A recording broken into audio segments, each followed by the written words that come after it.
انت مين؟ طلعت لنا منين؟ يا اخي حسبي الله ونعم الوكيل. تستغربش من الكلام.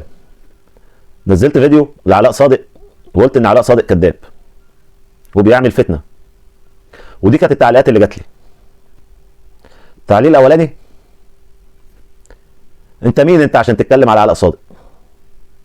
شوف نفسك وشوف علاء صادق عنده كام متابع. ده عنده 2 مليون متابع.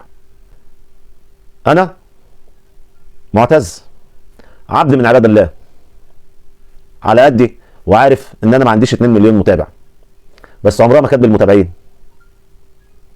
لو بالمتابعين يبقى صافيناز احسن من علاء صادق، انما هي عمرها ما كانت بالمتابعين.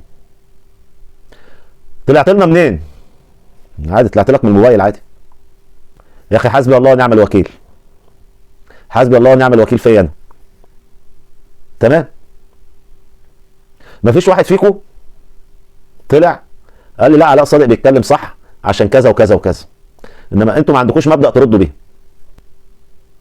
ما قلتش ليه علاء صادق حسبي الله ونعم الوكيل وهو كل يوم بيشتم في الزمالك وجمهور الزمالك. طالما انت راجل محترم وطالع بتتكلم وبتقول ان انا بقارن نفسي بعلاء صادق او ان انا عايز اشتهر على علاء صادق وبتتحاسبن فيا انا. بالنسبه لشتيمه علاء صادق والالفاظ اللي بيقولها دايما على نادي الزمالك، طلعت قلت له حسبي الله ونعم الوكيل؟ لما بيطلع يتكلم على منظومه الكره في مصر ويغلط في اجهزه الدوله ويقول كلهم زملكاويه وبياخدوا فلوس من الزمالك، ما طلعتش ليه قلت له انت مين عشان تتكلم عن مصر؟ علاء صادق اللي عايش بره مصر وبيسخن جماهير الاهلي، ما طلعتش ليه وقلت له انت طلعت لنا منين؟ علاء صادق فعلا عنده اكتر من 2 مليون متابع، بس نصهم كلنا عارفين جايين منين. علاء صادق لو عكس الايه وكان بيغلط في جماهير الاهلي ما كانش هيبقى عنده ولا متابع. قبل ما تغلط فيا شوف اللي انت بتدافع عنه وهو بيغلط في الناس، وروح قول له هو حسبي الله ونعم الوكيل. ما تجيش تقول لي انا حسبي الله ونعم الوكيل. انا كل اللي قلته عنه ان هو كذاب وبيعمل فتنه، وبقدم لك فيديوهات بكلامه مش بكلامي. انا لما بتكلم بدليل، مش زي علاء صادق بيطلع يقول كلام وتاني يوم يقول عكسه.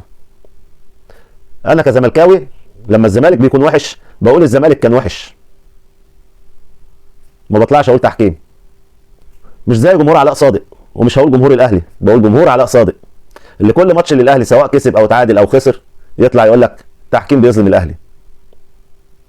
هو الاهلي انزل ما بيخسرش ابدا؟ لازم عشان الاهلي يخسر يكون في حد تدخل لهزيمه الاهلي؟ يا اخي فوق انت وهو بقى.